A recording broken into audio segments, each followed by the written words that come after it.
So students, basically 8th standard students of science, we are going to see some shortcuts of the big answers, that is the answer the following and answer the shorts. Most of the students are facing the issues in this big answers, so for them I have some tricks. Okay, so you have in the last lesson how do stars form. Okay, so how do stars form, basically there are some points which are given in the textbooks and your digest or any other thing you have. Okay, so the first point in this is that huge clouds of gas and dust present in the empty spaces between stars in a galaxy are called interstellar clouds. इसका मतलब क्या है? इसका मतलब क्या है कि जो गैस और डस्ट होते हैं इसके ह्यूज क्लाउड्स होते हैं और ये प्रेजेंट किधर रहते हैं? एम्प्टी स्पेसेस जो रहते हैं स्टार में उनके बीच में रहते हैं और इनको क्या कहा जाता है? इंटरस्टेलर क्लाउड्स कहा जाता है. सो ये फर्स्ट पॉइंट में आपको क्या देखना है कि मेन पॉइंट जो है इसमें ये लेना है clouds of gas and dust slash और दूसरा पॉइंट इसमें ही सब पॉइंट इंटरस्टेलर क्लाउड्स. सो ये दो पॉइंट्स आपको इस फर्स्ट पॉइंट में लेने हैं. Second is disturbance and contracting. मतलब क्या?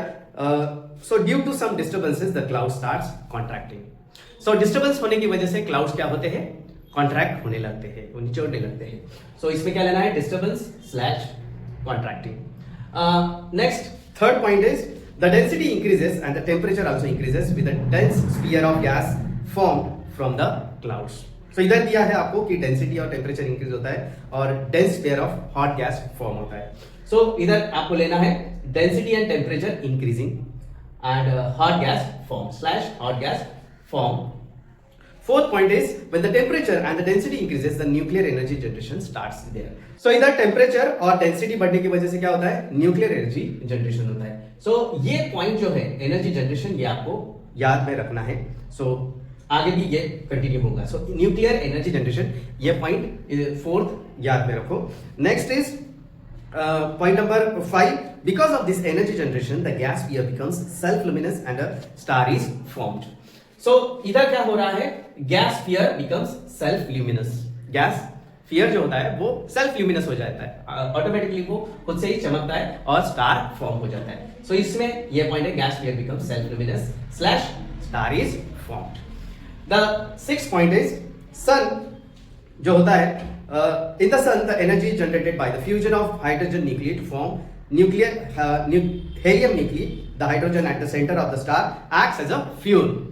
सो ये जो सन होता है इसमें न्यूक्लियर फ्यूजन होते हैं, हाइड्रोजन होता है, इस बाद में हेलियम न्यूक्लियस उसमें होता है और हाइड्रोजन एज अ फ्यूल वो क्या करता है? फॉर्म करता है. सो इसमें sun, fusion of hydrogen, helium nucleus, hydrogen acts as a fuel, ये सब पॉइंट्स भी लेने हैं.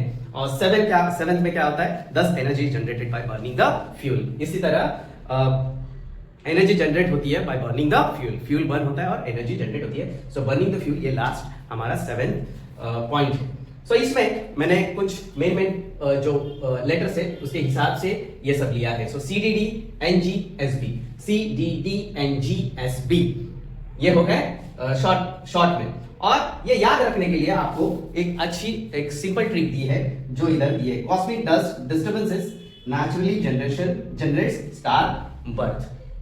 देखो, cosmic dust disturbances naturally generates star birth. एक ये छोटा सा सेंटेंस है, वही आपको याद रखना है ताकि आपको क्या इजीली ये बड़ा आंसर जो है वो इजीली आपको याद में रहे और आप अच्छी तरह से ये समझ के आगे बढ़ सके और इजीली आप ये ध्यान में रख के लिख सके.